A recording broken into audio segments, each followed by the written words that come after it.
Hello बच्चों, आपका स्वागत है आपके अपने YouTube channel GS by Chauhan sir में। बच्चों, आज मैं आपके सामने लेकर आया हूँ एक फॉर्मूला।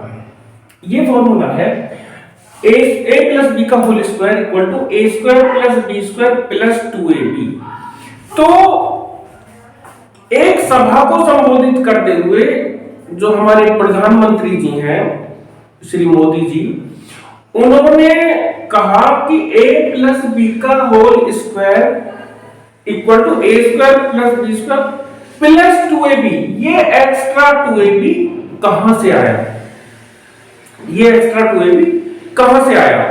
तो फिर उन्होंने अपने हिसाब से उसका जवाब दिया कि ये एक्स्ट्रा 2ab कहां से आया। लेकिन हम टीचर लोग हैं तो हम अपने तरीके से इसका जवाब देंगे। उन्होंने अपने तरीके से सही दिया जवाब, हम अपने तरीके से जवाब देंगे इसका। तो सबसे पहले आप ये देख लीजिए कि मोदी जी ने इसके बारे में क्या कहा था। हम मैथमेटिक्स में A square plus B square करें तो रिजल्ट क्या आता है।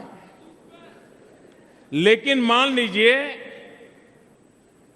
A plus B into square into bracket square करे A plus B into bracket square करे तो रिजल्ट आता है ए स्क्वायर प्लस 2ab प्लस बी स्क्वायर।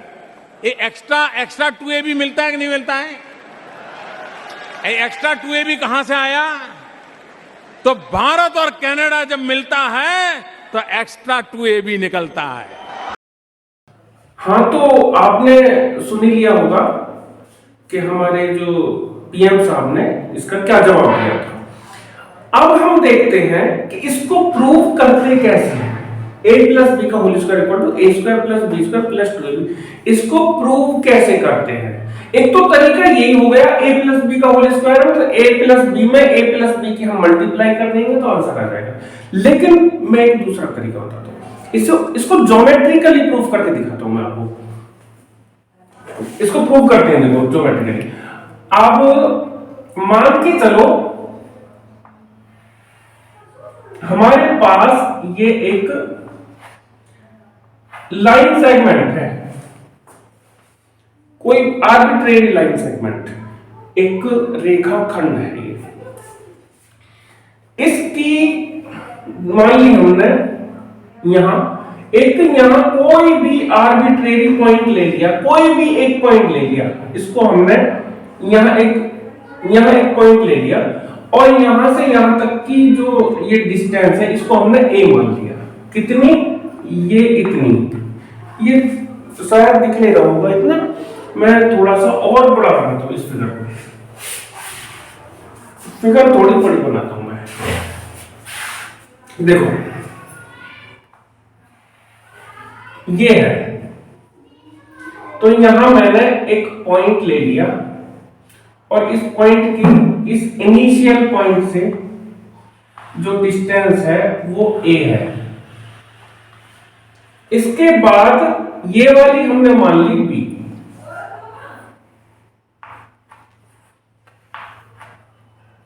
ये वाली हमने b मान ली इतनी। अब इसके बाद ये मान के चलो कि ये a प्लस बी लेंथ का एक लाइन सेगमेंट है, एक रेखाखंड है जिसकी लंबाई कितनी है? a प्लस बी है।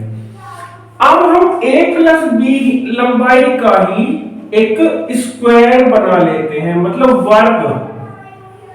एक वर्ग हमने ड्रॉ कर लिया तो वो देख लेना, लंबाई चौड़ाई सब इक्वल होती है इसकी। ड्रॉ करने में हो सकता है कोई लेंथ कम ज्यादा हो गई हो। तो कुल मिलाके ये एक वर्ग है, स्क्वायर है। इस स्क्वायर की जो हर साइड है, प्रत्येक इसकी भुजा, वो a प्लस बी है। अब इसमें हम देखते हैं, देखो ये a है, मैंने इसको यहां से यहां तक ऐसे ड्रॉ कर लिया, ठीक है। इतनी ही हमने a यहां तक a मान ली, तो इसको हमने यहां से ऐसे ड्रॉ कर दिया। अब देखा जाए तो ये वाला हमारा a है, ये भी a है, और ये भी ए है।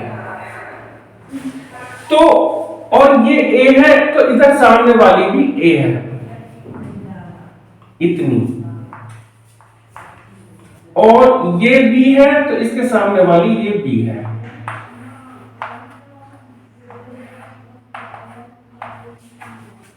ठीक।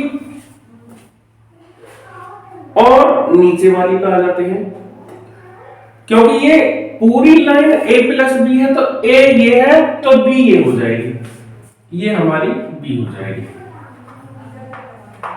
यहां तक हमारी b हो जाएगी, और ये वाली भी हमारी b हो जाएगी। मैंने इसको बता दिया। अब ये b है तो ये भी b है, ये हमारी b है तो ये भी b है, तो मैं सबको लिखने की जरूरत नहीं है वैसे, चलो फिर भी लिख देता हूं। ये वाली भी हमारी b है। अब देखते हैं, अब इस स्क्वायर का जो एरिया निकालते हैं, इस पूरे स्क्वायर का जो एरिया निकालते हैं, तो इसकी साइड कितनी है? इसकी पूरे की साइड कितनी है? a plus B, a plus B. तो इसका जो एरिया होगा, इस पूरे स्क्वायर का जो एरिया होगा, वो अंदर वाले हर फिगर के एरिया के सम के इक्वल होगा, अंदर वाली हर फिगर के सम के इक्वल होगा। इसका देखते हैं। अब देखो, इसका पूरे का एरिया कितना आएगा? a प्लस बी का स्क्वायर। ऐसा क्यों आया? a प्लस बी का स्क्वायर क्यों आया? क्योंकि देखो, ये साइड a प्लस बी, ये साइड a प्लस बी, ये साइड भी a प्लस बी, ये a है ये b है, ठीक है, हर साइड a प्लस बी। तो इस जो हमारा होता है स्क्वायर, उसका जो एरिया निकालते हैं, एरिया होता है साइड के स्क्वायर के बराबर। तो इसकी ईच साइड कितनी है? a plus B. तो a प्लस बी का होल स्क्वायर इक्वल टू अंदर वाली जो फिगर है, जितनी भी अंदर फिगर बन रही है, तो इसके पूरे का एरिया होगा, तो इसका एरिया प्लस इसका एरिया प्लस इसका एरिया प्लस इसका एरिया, ठीक है। तो इसको ऐसे मान लें, 1, ये 2 मान लिया, ये 3 मान लिया, ये 4 मान लिया, ठीक है। अब बल्कि इसको मैं वैसे लिख देता हूं, पूरा ही लिख देता हूं समझने के लिए। हम लिखेंगे एरिया ऑफ, इसका नाम दे देते हैं हम यहां A B C D, area of A B C D equal to area of figure 1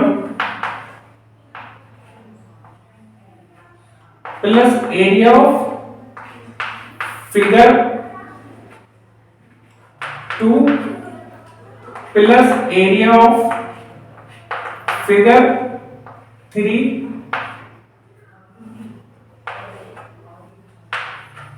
plus कितनी फिगर है? 4, एरिया ऑफ फिगर 4। पूरे ABCD का जो एरिया होगा, वो होगा इन चारों फिगर के एरिया के सम के इक्वल। ABCD का एरिया कितना? इसका साइड का स्क्वायर, a प्लस b का होल स्क्वायर, क्योंकि हर साइड इसकी a प्लस b है। एरिया ऑफ फिगर 1, फिगर 1 का एरिया, ये भी स्क्वायर बन रहा है, तो इसकी ईच साइड a है, तो a का square, a square plus figure 2, figure 2 का एरिया क्या है? ये रेक्टेंगल है, आयत है। आयत का एरिया क्या होता है? लंबाई गुणा चौड़ाई, L इंटू बी। तो इसकी लेंथ इंटू ब्रेथ कर देंगे, तो इसकी A into B, length into breadth कर दो, या ब्रेथ इंटू लेंथ कर दो, बात एक ही है। प्लस फिगर 3, फिगर 3 कितनी है? ये स्क्वायर है, देखो हर साइड इसकी b है, ये भी b, ये भी b, ये भी b, ये भी b, तो ये स्क्वायर है, तो इसकी जो होगा b का स्क्वायर प्लस फिगर 4, फिगर 4 ये हमारा आयत है, वही रेक्टेंगल है, L इंटू बी मतलब A इंटू बी। ठीक है, अब इसको a प्लस बी का whole square equal to A square, पहले मैंने ये लिख दिया, फिर ये लिख देता हूं प्लस बी स्क्वायर। देखो ये वाला हमारा ए बी है, ये वाला भी हमारा ए बी है, इन दोनों को हम ऐड करेंगे तो कितना आएगा 2ab। तो ये हमारा प्रूव हो गया, a प्लस बी का whole square equal to A square plus B square plus 2ab। यहां से आया 2ab, इस तरह से आया। तो शायद आपको समझ आ गई होगी। बात यही नहीं है कि हाँ कि मोदी जी ने कहा या जो भी है, कुल मिलाकर मेरा मतलब ये था कि ज्योमेट्रिकली भी हम इसको प्रूव कर सकते हैं कि ये 2ab आता कैसे है। एक तो मैंने वो बताया था तरीका a प्लस बी में a प्लस बी की मल्टीप्लाई कर लो आ जाएगा, लेकिन एक ज्योमेट्रिकली इसे प्रूव करना है तो हम ऐसे कर सकते हैं। ठीक है, तो अगर आपको मेरी ये बताई वीडियो समझ आ गई हो, वीडियो अच्छी लगे तो वीडियो को लाइक शेयर करना और मेरे चैनल को सब्सक्राइब करना। धन्यवाद।